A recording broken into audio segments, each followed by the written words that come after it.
Good morning, everyone. Today, my presentation topic is cardiovascular fitness and physical capacity of obese children. And first, I will talk about I will do the introduction of the topic. And second, I will introduce the 5 articles I found related to my topic. And finally, I will do the conclusion. Once again, my topic is physical capacity and cardiovascular fitness of obese children. In fact, obesity is currently a global pandemic and is a health problem in developed and developing countries. In fact, in USA, there are research so that there are 20 to 30% of the children are classified as the obese children. And obesity correlated to children's health problems seriously. Cardiovascular disease is one of these problems. For example, heart attack is one of the cardiovascular disease.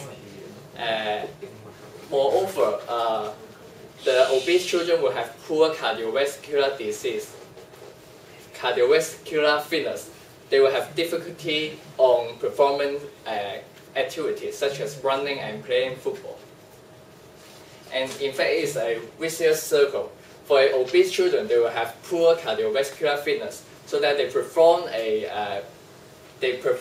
badly on the physical activity. So after several time finish of the sport competition, they will have decrease in willingness to do exercise, so that they will do nothing and sit in front of the TV, and their body weight will keep rising.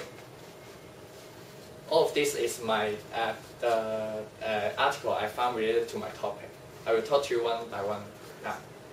And my first one is, the purpose of my first article is to compare the cardiovascular fitness between the obese and the non-obese children by 1 mile walk, or walk test. Totally, there are 539 children, and they are all aged 8 to 11 years old. Right at the picture below, try to imagine if there is a 1 mile run or walk test. Do you think the fat kids at the left or the healthy kid at the right will win the competition? Obvious, the healthy kid. The results show that the non-obese children exhibit faster in 1 mile run or walk test. It means that they have a better cardiovascular fitness.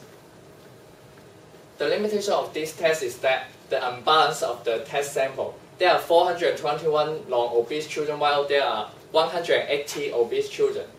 The imbalance of the test sample makes the variance of the test increase. That may affect the result of the test. And this article is highly related to my topic.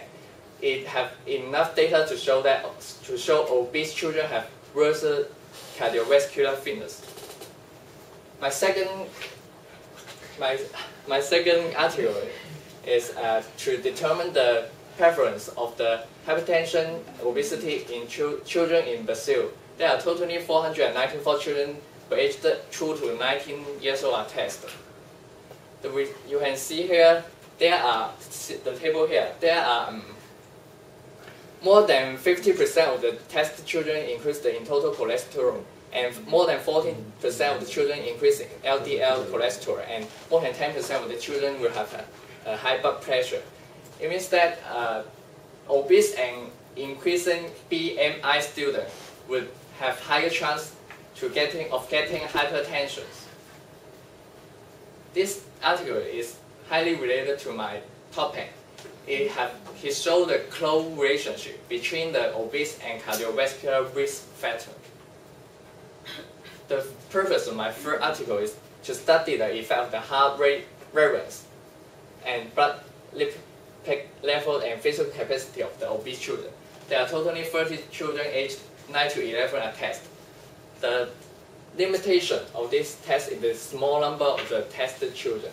It may have a big error. This article is also highly related to my topic. In this article, they have enough data to show that obese children will have decrease in physical capacity and cardiovascular fitness. This fit my topic exactly.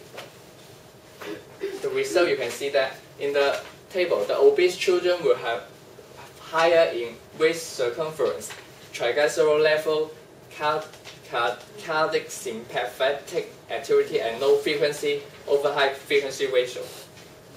It means that they have a low physical capacity.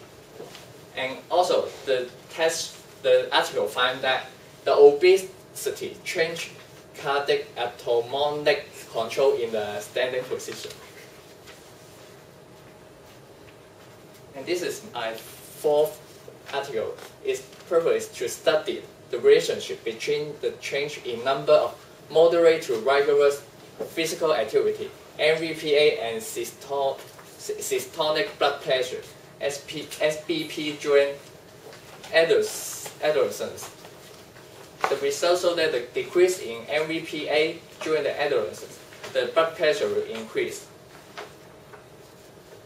The limitation of this test is that the number of MVPA sessions is self-reported by the children. The children may make mistake with the figure, so that it may cause error. And however, this topic is not highly related to my topic, but it can provide me some supplementary information to show that lack of exercise will cause a high systolic blood pressure.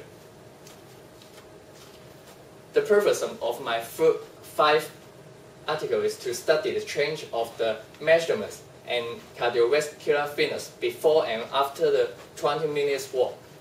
The results show that after the 20 minutes walk for 1 year of these school children, they will have increase in body balance and low back static endurance, and as well as the cardiovascular fitness in certain degrees.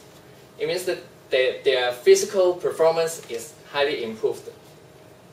The limitation is that during teenager, children may increase the interest of doing exercise. They will do exercise, do another leisure physical activity, for example football. That may affect the result of the test. And besides, this article is not highly related to my topic.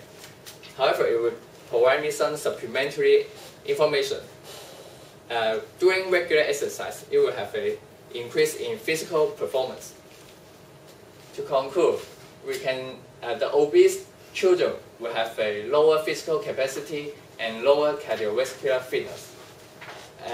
In the 5 articles I find, 3 of them are highly related to my topics and 2 are partly related.